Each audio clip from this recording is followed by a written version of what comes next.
Call the case. Criminal case number 2025-6969, People of the Philippines versus Clarence Arcides for violation of Article 336 of the Revised Penal Code, Acts of Lasciviousness. Appearances, please. Good morning, Your Honor. Dandre Magalacian, prosecution for the government. Good morning, Your Honor. Attorney Razisterno for the accused, Mr. Clarence Arcides, please present in court. Are you ready to present your witness, Fiscal? Yes, Your Honor. Who is your witness? I present Mr. Diaz, the private complainant. Call the witness to the witness stand. Swear her in and let her testify.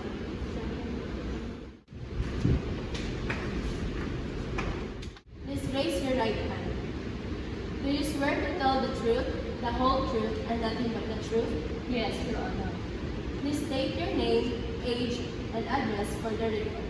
I'm Julie Pios, 21 years old, a resident in Sitio Bacmaetom, Barangay Old Poblacion, Escalante City, and a student of San Escalante Campus. What is your offer, Fiscal? Your Honor, the testimony of the witness is being offered to prove that she is the private complainant of this case. She will prove the allegation contained in the information and she will testify for other matters relevant to the case. Defense counsel, do you have any comments or objections?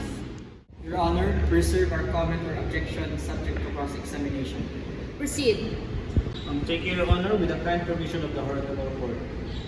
Please state your name, age, and address. I am Julie Pios, 21 years old, a resident in Sitio Maigdong, Barangay Old Poblacion, Escalante City, and a student of San Escalante Campus. Are you familiar with the accused in this case? Yes, his name is Clarence Arcides, one of my instructors at the CD department. Can you recognize the accused? Yes, Your Honor. Can you identify him by pointing him out? He is, Your Honor. Is your name Clarence Arcides? Yes, ma'am. Your Honor, the person wearing yellow shirt and brown jeans identifies himself as Clarence Arcides. Let the identity of the accused placed on record.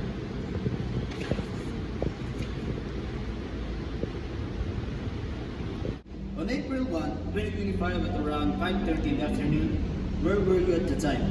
I was in room 16 of this building. What happened at room 16 of CCU building on April 1, 2025 at around 5:30 of the afternoon? Around 5:30 p.m., I was alone with Mr. Arcides, entered in the room 16, locked the door, grabbed my wrist and tried to kiss my neck. He touched my breast without my consent and pushed me against the wall. What injuries did you sustain based on the incident? I sustained 2 hematomas on both my breast and other hematoma on my left leg. Do you have a sworn statement and physical evidence to prove that you are saying based on the incident that occurred? This attorney, I execute a complaint affidavit and underwent a medical legal examination for the injuries I sustained at Vicente Gacilo District Hospital, Escalante City, and reported the incident in Escalante City Police Station.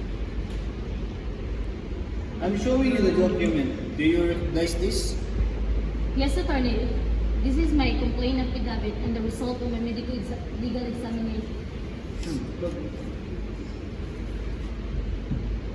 Is the content of this medical certificate are true and correct based on the explanation of the doctor who examined you? Yes, attorney.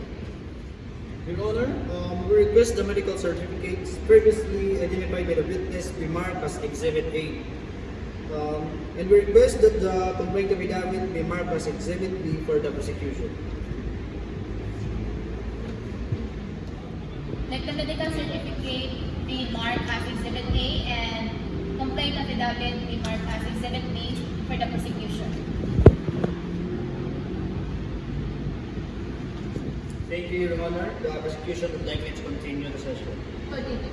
Witness, did you consent to any of his action? No, none. How did you escape from him? I struggled and kicked him in his private part so that he would let go of my hand, and I took a chance to run away from him.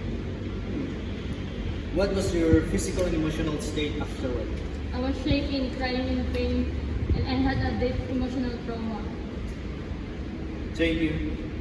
No further question, Your Honor. Counsel of the defense, you may now cross-examine the witness. Thank you, Your Honor. Miss Pios, you testified that the incident happened on April 1, 2025 at around 5:30 in the afternoon. Is that correct? Yes, attorney. And you said you were alone in room 16 at the time. Yes, attorney. Were you expecting anyone to enter the room? No, attorney. You also stated that Mr. Clarence Arcedes suddenly entered, locked the door, and assaulted you. Yes, attorney. Did you scream or call for help when he allegedly grabbed you? I was scared, but I tried to resist. Just to clarify, room 16 is inside the CCGA building, correct? Yes, attorney. And this building is part of your school campus, where there are usually people, students, teachers, or staff around. Yes, attorney, but that time, the hallway was quiet. So you're saying that despite being in a public campus building, during school hours, no one heard, saw, or witnessed anything? Yes, attorney. I was alone and no one was nearby. Miss Pios, earlier you said you struggled and managed to escape by kicking the accused, is that correct? Yes, attorney. After escaping, did you immediately report the incident? I reported afterward. How long after the incident did you file the report? I filed it in the next day. Do you personally dislike Mr. Arcedes? Objection, Your Honor. Irrelevant. Sustained. Defense, change your question. One final question. Prior to this incident, did you and Mr. Arcedes ever talk alone in room 16? Yes, attorney, but only in class requirements. Thank you, Miss Pios. No further questions, Your Honor. Noted. The witness may step down.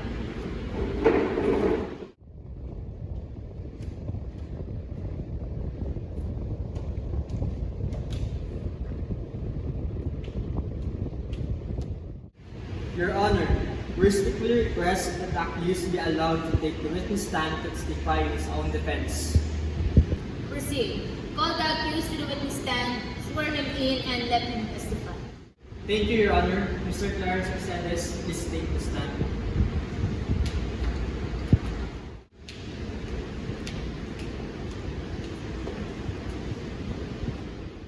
Raise your right hand. Do you swear to tell the truth, the whole truth, and nothing but the truth? I do.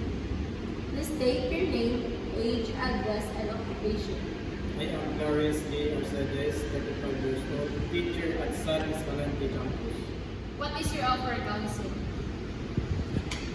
The testimony of the accused is being offered to prove that he did not commit the charge, that he has an alibi placing him that he is in his home during the time of the incident. Do you have any comments or objection, prosecutor? We reserve our comment or objection subject to cross-examination, Your Honor. Proceed. Thank you, Your Honor, to the kind permission of the Honorable Court. Mr. Arcedes, did you know the complainant? Yes, she is Mr. Dan. Were you present at the CCG building on April 1, 2025 at around 4:30 in the afternoon? No, sir. Where were you April 1, 2025 at around 4:30 p.m.? I was at home at that time, attorney, and I did not go to work because I'm not feeling well. Do you have proof that you are in your house at the time of the incident, and what is it? No, attorney. I was alone in my house and I cannot provide any proof of the incident. Since you are in your house on the time of the incident, how come Miss Julie Pios accusing you that you are acted lewdness on her? Maybe it's just so happened that I often teach in our class and we would exchange jokes during our lessons. That's probably why she thought I had feelings for her and now accusing me for something I did not do. Was there ever an occasion when the two of you talk alone in one of the rooms of the CCG building? Yes, attorney, in my designated room, which is room 16. What did you usually talk about? I talked to her about the academic obligation and nothing else. Do you lock the room when the two of you are talking? No, attorney, the door is always open. Thank you, Your Honor. No further questions. Prosecutor, you may now cross-examine the accused. Thank you, Your Honor, with the kind permission of the Honorable Court. Mr. Arcedes, you testify that you were at home on April 1, 2025, around 4:30 in the afternoon. Is that correct? Yes, attorney. And you claim that you were not feeling well and that you went to work? Yes, Attorney. Okay. But you also admitted that you were at home alone, correct? Yes, Attorney. So to be clear, you have no witness or documentary proof, such as a medical certificate or even a message informing your employer that you stayed at home that day? That's correct, Attorney. You also said that you used to tease Miss Pias in class and exchange jokes with her. Would you agree that such behavior is unprofessional, especially between a student and a teacher? I suppose it may seem that way, Attorney. And do you think your constant teasing would have been misinterpreted or inappropriate or suggestive? It's possible, Attorney. You said you spoke with Miss Pias on room 16 of the CCTV building, correct? Yes, Attorney. And according to you, the conversation were purely academic? Yes, Attorney. Yet you admitted that this talk happened when the two of you were alone. Isn't that correct? Yes, Attorney. And during these private talks in your classroom, you expect the court to believe that the door is always open? Yes, Attorney. No further question, Your Honor.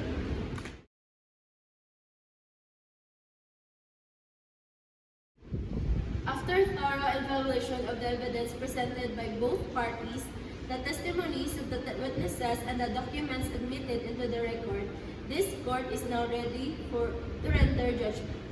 In this case, the complainant Geraldine M. Peyos positively identified the accused Clarence Arcides as the one who forcibly entered the classroom, locked the door, restrained her, attempted to kiss her neck, touch her breast, and push her against the wall, resulting in physical injuries and emotional trauma.